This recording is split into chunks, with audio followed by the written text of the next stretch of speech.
see live people. I see dead people.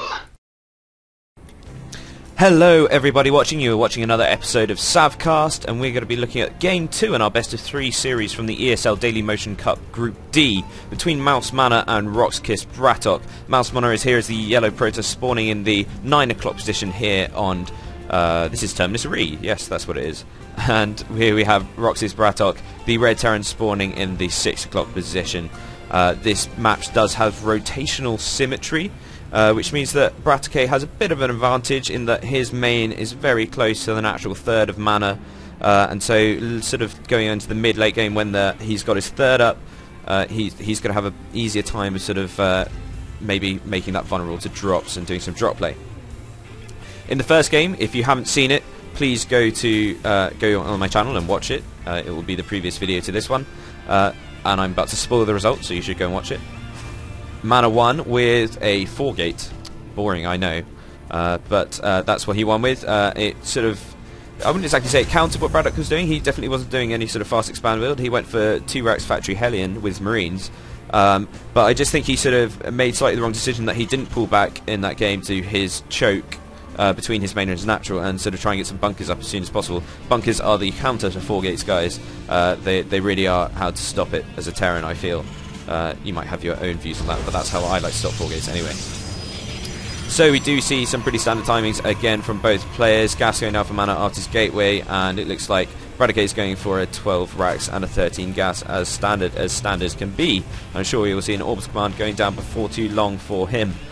Terminus Re, pretty big map. Probably, I think it's the biggest map in the GSL map pool, as far as I know. Plenty of expansions.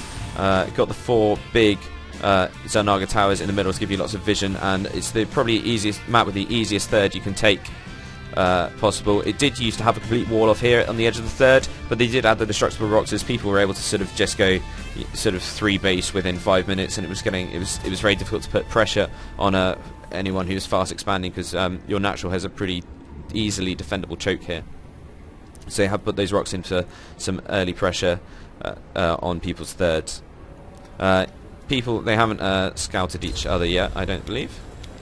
No.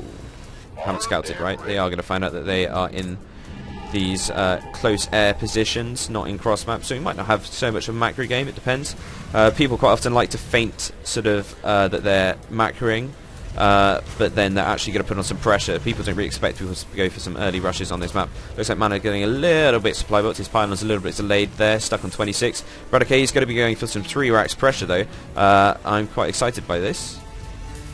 And he's putting down a Ghost Academy. Where is that Ghost Academy? Where is it? Oh, it's just there. I completely missed it. But this is sexy, sexy play from BratOk. I really like to see some early Ghost play against Protoss. You can do all sorts of cool stuff, EMPing the sentry so they can't get up a Guardian Shield or Force Fields, and that's really how Protoss rely on surviving the early game, is with their sentries and their Force Fields, because especially when they go for early expand builds. And it looks like Mana is going for 1-gate Robo, so pretty safe play. He's going to be able to get a very early observer to see exactly what BratOk is going for. It doesn't look like BratOk is going to be able to get much of a scout because of the Stalker out there, but he's going to be going for some early ghosts, and I'm really excited by this. He's going to be going supported by Marines with combat shields, so they're going to be really quite durable against gateway units. Mass Marines against gateways are so cost effective, especially if you can prevent those Guardian Shields going up that reduce Marine damage so much.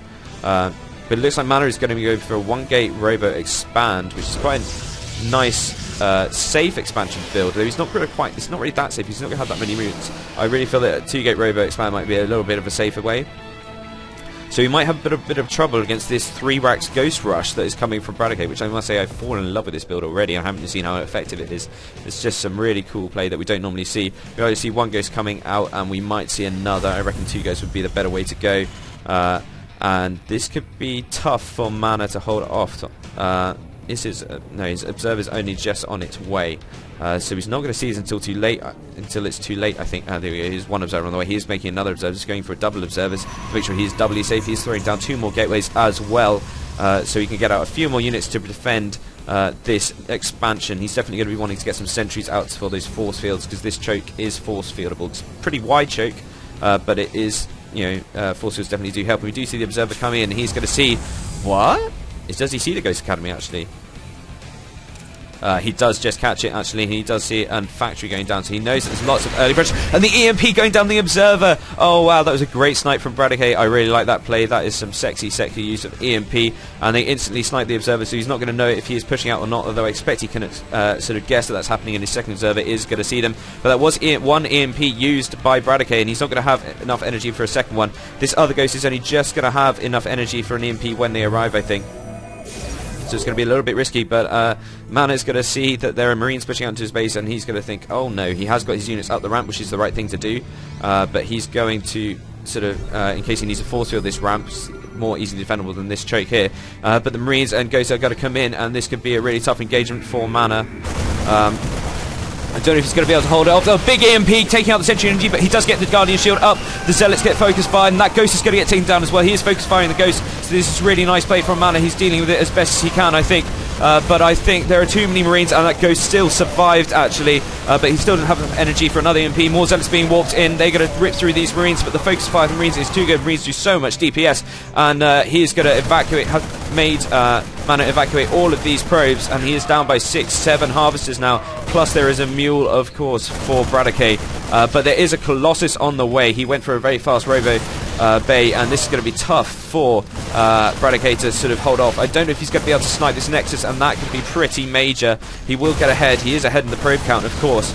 But if he can't get this Nexus, then it might be a bit tough. And these Stalkers just poking in and delaying him being able to do this damage, waiting for that Colossus to get Chrono boosted out. That Colossus has to come out as soon as possible for Mana, otherwise it's going to be really hard for him to but actually those gateway units might just be enough to deal with this. Everything's going to get taken out, and the Nexus does stay up, so he's going to transfer some probes over and get mining. Once again, there is a 7 probe difference for BratOk. He is in the lead. No command center going down for him just yet. He does have a Starport and Factory out, so he is quite up on his tech, but Mana did rush to a Robo base, so he does have Colossus out, and one Colossus changes everything against early bio units. But I really must say it's a big thing that he didn't snipe this Nexus. If he had done, I think that would have been pretty much GG right there. Of course, a very injured Nexus still lets you mine as much as a Nexus on full health, so it was really important that BratOk sort of sniped that. But what a sexy Ghost Thrust from BratOk. We do see him taking a nice safe expand. It is going to be seen by Mana, but there's really not much pressure he can put on, as BratOk has well, not actually that much bio. I actually think if oh no, he's dropping in the back. I missed that completely. I really should look at the minimap board. I know I've been criticised for this before. I'm just going to say I am working on looking at the minimap board, but that was a great job from BratOk. He is going to start abusing the fact that he has early medevacs out.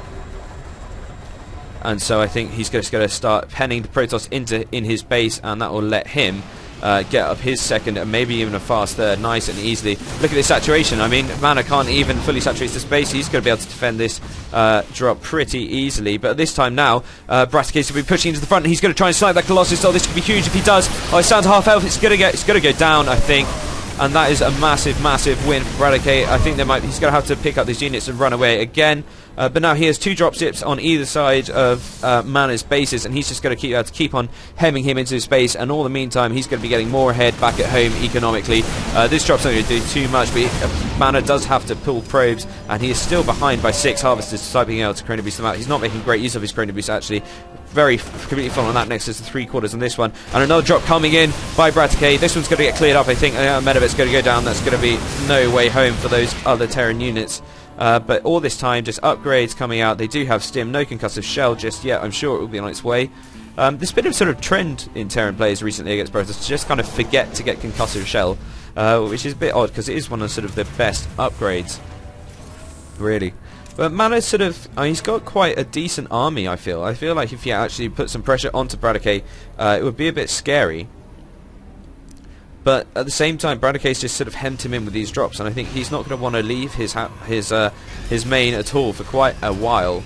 And we do see some Vikings on the way out to deal with that Colossi threat. Not a reactor, but I'm sure that's going to get switched over pretty soon, so he's going to be pumping out double Vikings. If we look at this great saturation on BratOk's main and plenty of mules on his natural, and then compare it here to the measly amount of probes that are in Mana's base, we can see that he's got quite an advantage. Now if we look at the income, it's 50% more for BratOk, and he's going to take a third, and that's going to be a really safe third. I don't think, I mean, the only way Mana can sort of ever put on some pressure on this third is if he I know maybe it's a warp prism. I really don't think he's going to have the time. BratOk won't let him take down these rocks. He'd easily sort of stim in and flank his army if he tried to do that. BratOk getting a little bit supply built. Happens to the best of us. And he has just put some bunkers down to make sure he's nice and safe. And it looks like Mana just pushing out, trying to get a bit of map control, trying to get a feel for what BratOk is doing. Doesn't have an observer in his base. And so just sending back into a slightly more of a macro game. Extended thermal lance going up for Mana, nearly done. That is the game-changing upgrade for Colossi. Makes it so much easier for them to sit at the back and not get damaged, and that's really important because bio units can snipe Colossi pretty easily. And look at this, he managed just penned into his base. He's really worried about being dropped, and he's got his, large portion of his main army sitting here at his natural, and he's got some more units at his main sitting at the other edge. So, I mean, that's just sort of that the drops that BratOk did early on have just sort of instilled that fear in him, and he's just not going to be able to leave his base at all. And Terran has kept up this worker lead. It doesn't help when Mana supply box himself slightly, and Mana is going to try and take a third, but like I mentioned at the beginning of this video, look how close it is to Mana's BratOk's main, and that's going to be really vulnerable to drop play. He's going to have to defend that with either cannons or units, and both of those investments that he can't really afford while he's got this economic disadvantage. Look, 2 Colossi just hiding here. I think he might just be trying to hide the fact that he has those. Vikings going to be prowling around in case there's any warp prison play coming in, or just seeing if they can snipe off a 3 Colossi and just getting a scout, really. I like that play. I really think people keep their Vikings with their main army too much. You can really sort of surprise you how much you can just get a 3 Colossi sometimes if Protoss aren't paying attention. I mean, BratOk could even be really bold and come in and try and snipe these Colossi if he knew they were there, because this army is pretty out of position. At the same time, though, you don't want to be too risky with your Vikings. It's not a good idea if they get sniped, because they are hard and expensive to reproduce, and they're quite a heavy gas investment, especially when you need to be producing medevacs too. You kind of want to get a good number out of them and then keep on producing those medevacs, as they are what give the durability to a bio army for the Terran against the high damage from a Protoss AoE unit like the Colossi. I do see 3 more racks going down for BratOk. He is macroing pretty well. I do like this play. Tire-Light Council going down for Mana.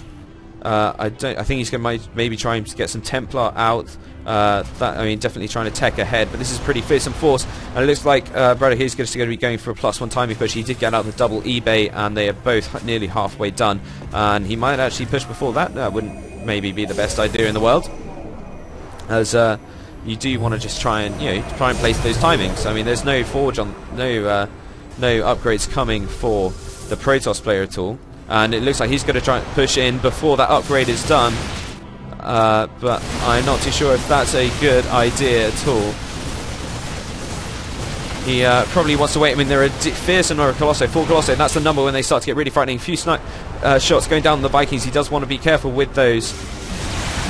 And here we go, big engagement, huge EMPs going down.